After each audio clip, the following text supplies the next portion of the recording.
गांव में एक आदमी रहता था जो बहुत बूढ़ा हो चुका था, जिस वजह से उसे कम दिखाई देता था और बहुत कमजोर हो गया था।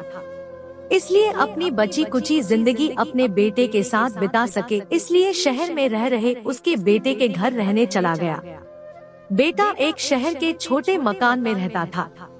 मकान तो उसका छोटा था, लेकिन उसके अंदर जो चीजें थी वह महंगी थी। उस मकान में बेटा, उसकी पत्नी और उनका एक 5 साल का बच्चा, यह छोटा सा परिवार साथ मिलकर रहता था। बूढ़े पिता के आने से उनके परिवार का एक सदस्य और बढ़ गया। यह पूरा परिवार रोज सुबह शाम डाइनिंग टेबल पर साथ में खाना खाया करता। बूढ़ा पिता अपनी कमजोरी के चलते हमेशा खाने की चीजें नीचे गिराता रहता और कई बार कांच के बर्तन भी टूट जाया करते थे।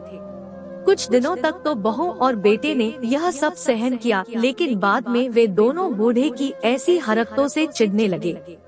एक दिन बेटे ने कहा कि ऐसा कब तक चलेगा, हमें कुछ करना पड़ेगा। उसकी पत्नी भी इस बात से सहमत हुई। अगले दिन बेटा कहीं से एक पुराना मेज लेकर आया और घर के एक कोने में उसे लगा दिया और अपने पिताजी से कहा कि आप यहीं पर बैठकर खाना खा लिया कीजिएगा। उन्होंने एक लकड़ी का बर्तन भी बनवाया जिसमें वे अपने बूढ़े बाप को खाना देने लगे। अपने कांच के कीमती बर्तन बचाने के लिए अपने पूरे बाप को लकड़ी का बर्तन देने में उन्हें जरा भी शर्म नहीं आई।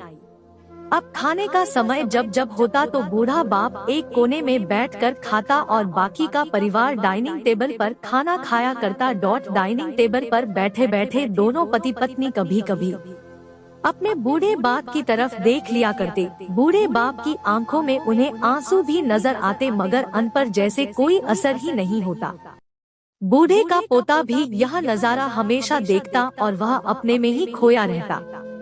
एक दिन जब पति पत्नी डाइनिंग टेबल पर बैठकर खाना खा रहे थे, तब उनका बच्चा जमीन पर बैठकर कुछ कर रहा था। उन दोनों ने बच्चे के हाथ में लकड़ी का टुकड़ा देखा, लेकिन उन्हें कुछ समझ में नहीं आया कि बच्चा लकड़ी के टुकड़े के साथ क्या कर रहा है। जब बच्चे के पिता ने उसे पूछा कि बेटा आओ खाना खा लो, तुम नीचे बैठकर क्या कर रहे हो, तब बच्चे ने भोलेपन से कहा, अरे मम्मी पापा, मैं आप दोनों के लिए लकड़ी का बर्तन बना रहा हूँ ताकि आप लोगों को जब आप बुरे हो जाओ तो दिन में खाना दे सकूं। अपने नादान बेटे द्वारा दी गई यह सहज बात दोनों के दिल में तीर की तरह उतर गई। दोनों एक दूसरे का चेहरा निहारने लगे। बिना कुछ कहे ही दोनों की आंखों में पानी आ गया और उन्हें अपने भविष्य की किताब अपने आंखों के सामने खुलती हुई नजर आई। उन्हें समझने में ज्यादा देर नहीं लगी कि अब उन्हें आगे क्या करना पड़ेगा। अगले दिन कमरे के कोने से वह पुराना मेज हट गया और अब बूढ़ा पिता और बाकी का परिवार साथ में मिलकर फिर से खाना खाने लगे। बूढ़े की कमजोरी की वजह से हो रही गलतियां भी अब किसी को नहीं चिढ़ाती थी।